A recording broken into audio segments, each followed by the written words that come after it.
What's up, everyone? Welcome back to Echoes of Elsewhere, the podcast that explores the abandoned, the off-limits, and the nearly forgotten.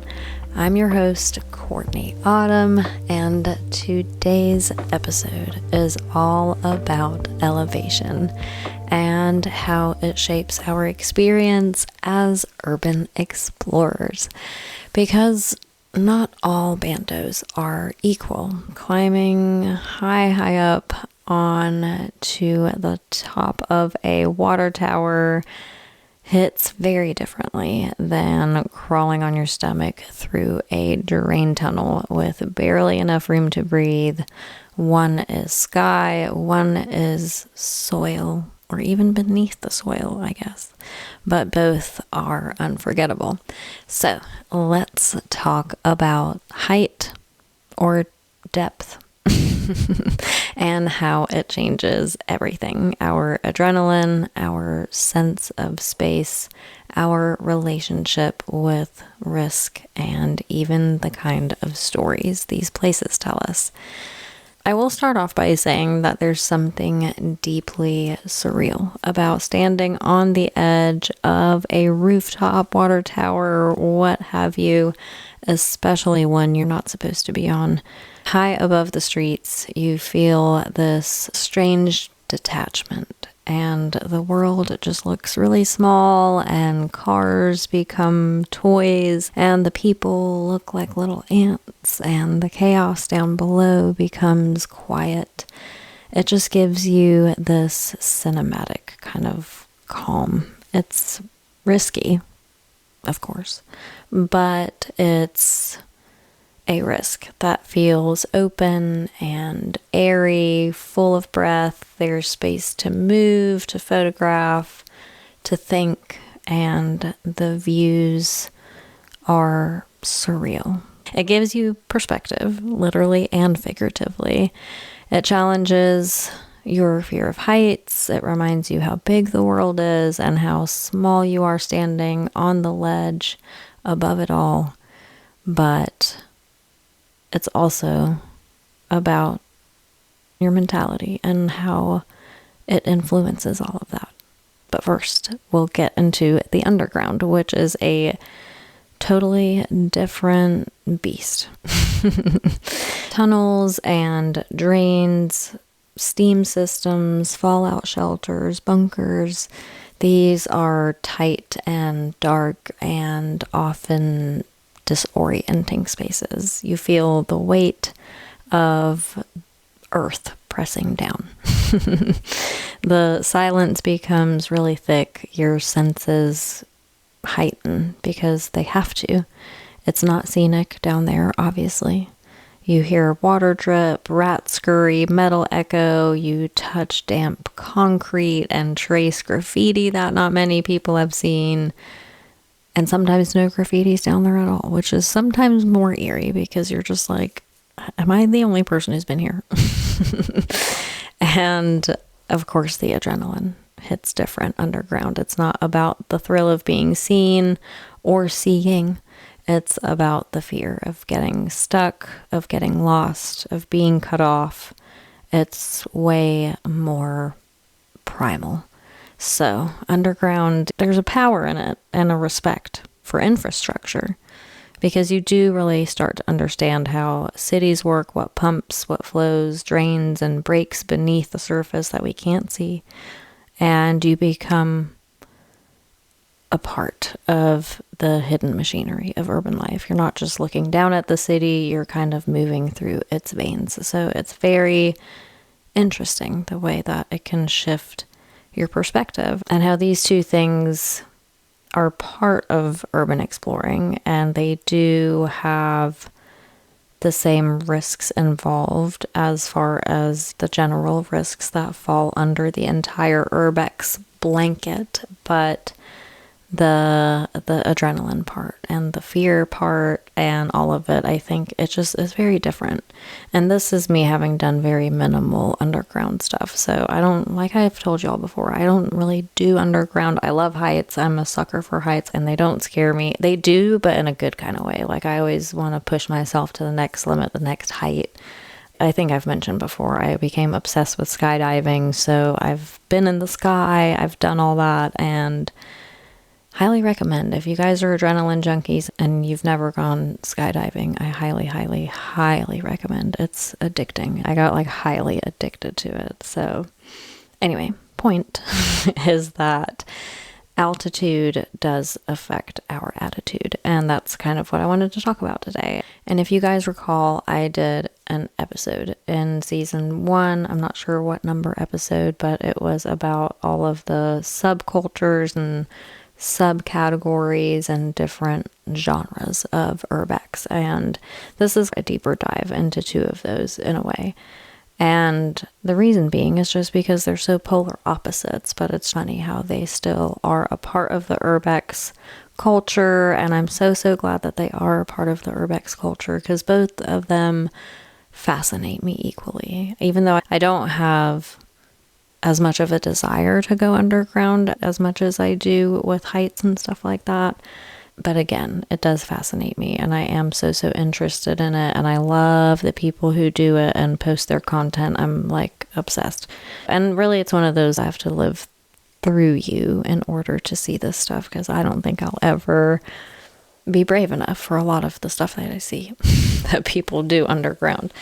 And it's like the further you go, the more scared I get. You know, I can probably, I don't know, explore underground for about 5 minutes, but then I'm like, we have to go backwards for 5 minutes. So that's already 10 minutes. Like, I'm not here for this journey. So again, everyone's different. I have friends and many people that I know that don't fuck with heights like I do, and they think I'm a psycho.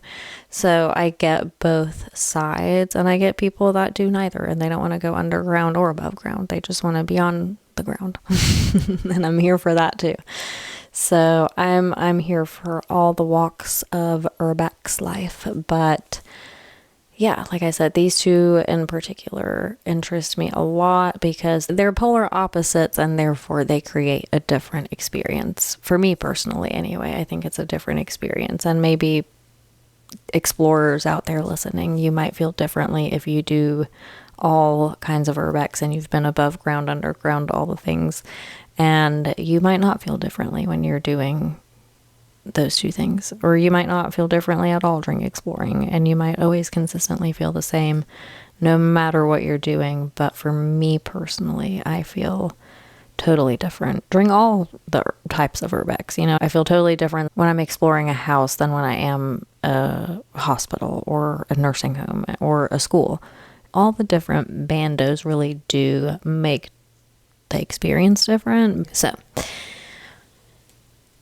back to how these things change our attitude, which is the fascinating part about all of it. And really, it's not just the fact that elevation changes the scenery. It does actually change your brain. And this is where psychology meets urbex. And this is the kind of stuff I'm a nerd about. So do anticipate hearing me psychoanalyze urbex more in the future, because I'm just a nerd, basically. But anyway, my point. I'm going to try to stay on track. The psychology behind it all is when you're up high, your brain engages in a very heightened state of alertness. There's a thrill that comes with exposure, with risk, and with the clear, unobstructed view.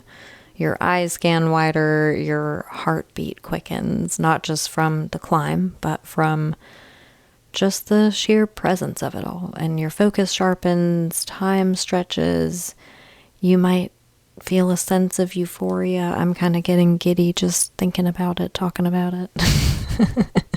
And that's because being up high, especially in places where we're not supposed to be, triggers parts of the brain associated with both danger and awe. So the the panoramic view, the feeling of escape, and of course the story that you'll never forget brings about a huge sense of awe, like I said. And of course we have that associated danger with any kind of urbex, but especially when the risk gets increased and you're adding height to the challenge of the already challenging lifestyle that urbex can be. Now, contrast that with being underground. The shift is almost meditative. Your senses kind of turn inward. You listen harder. You move slower. Instead of scanning the horizon, you start to pay attention to very small details, the texture of the walls, the direction of airflow, the change in acoustics. It becomes almost instant survival mode. Less adrenaline, more intuition, no skyline, just darkness and your instincts. So elevation definitely influences how we think, how we feel, and how we respond to the unknown. It's why some explorers chase heights while others seek silence, and that is why so many of us can switch between the two, chasing different states of mind in different depths of life, really, of the city, of life, however you want to put it. But let's zoom out and talk about why all this really matters, because that is why I came here today. Urbex is not just about where we're going or where we go. It's about how we're experiencing it. And the altitude of a place affects how we tell the story. So rooftops can make you more reflective, even cinematic, like I said. You're drawn to wide shots, time lapses, the glory of a vanishing skyline. The stories from these spaces are often about visibility, escape, and the beauty found above. Tunnels or the underground, on the other hand, pull you into mystery. The narrative kind of shifts there. So you're not documenting the view, you're documenting the forgotten, the hidden, the sealed off past that very few people have seen, and that perspective changes you. I've had a few moments underground, like I said, where I felt like I was in the veins of something. You know, I said earlier, in the veins of the city, in the veins of whatever it is that you're exploring. So there's those surreal layers of history, of a story that are oftentimes buried in those places. And I've had moments high above where it felt like the world fell away and all that remained was wind and my thoughts and my perspective. And that was way more my vibe, I guess. If you know me, then you know that I am such a sincere adrenaline junkie. And the quickest way, I think, for me to really chase that adrenaline rush is testing my fear of heights and how high I can go and what's the next climb I can do. And I'm always looking for the next water tower to climb. I really am. If any of you are listening and you have like a good bando that I can climb at, let me know. A tower, a factory, a warehouse, a mill, I don't care. A cooling tower, a nuclear tower. I don't give a shit. I'll climb anything. I haven't mustered the courage yet to even think about doing a radio tower. Like, mad respect. The airbexers that climb radio towers like daily, and y'all are out there with no hands, no nothing, holding a selfie stick and somehow controlling your drone with the other hand. Like, what the fuck is going on with you guys? I don't even know. I just don't even know. But the point is, I love you guys. I love your work. I love your content. I love your bravery. I love everything about you. And a lot of these people are like overseas, I've noticed. So I'll never get to really hang out with them, I don't think. But maybe one day someone will cross my path that just climbs a good old radio tower every once in a while so I can talk to them forever. They can be my best friend. But seriously, if any of you are like really height obsessed like I am, let me know, because I need more friends like this. All my friends are not on the same wavelength. Like literally, I don't have a single friend that's like, yes, bitch, let's go climb this thing that's 100 feet in the air. And I'm like, come on, please. Nobody wants to do it. So I'm all by myself. I'm a lone wolf when it comes to climbing, at least in my crew. No offense to my urbex ladies. You guys know who you are.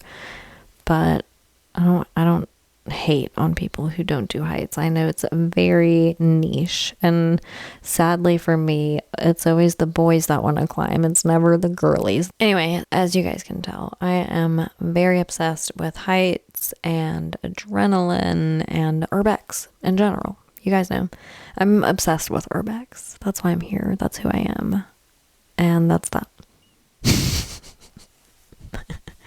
So yeah, I wanted to come talk about these two things in particular, like I said, because I just think they're so interesting. So to round this conversation off, elevation is about more than danger or access. It's about emotion and memory and the psychology of place.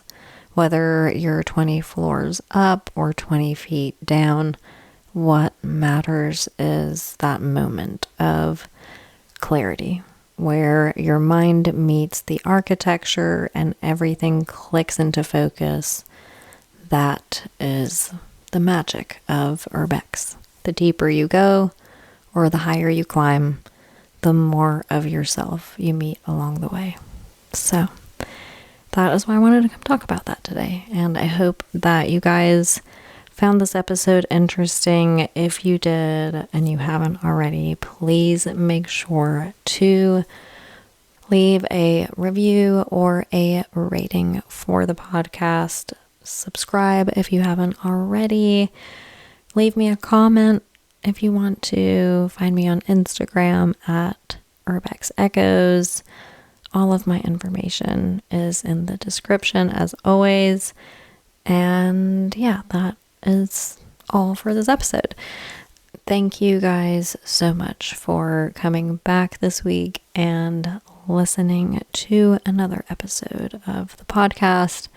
I very much appreciate it as always.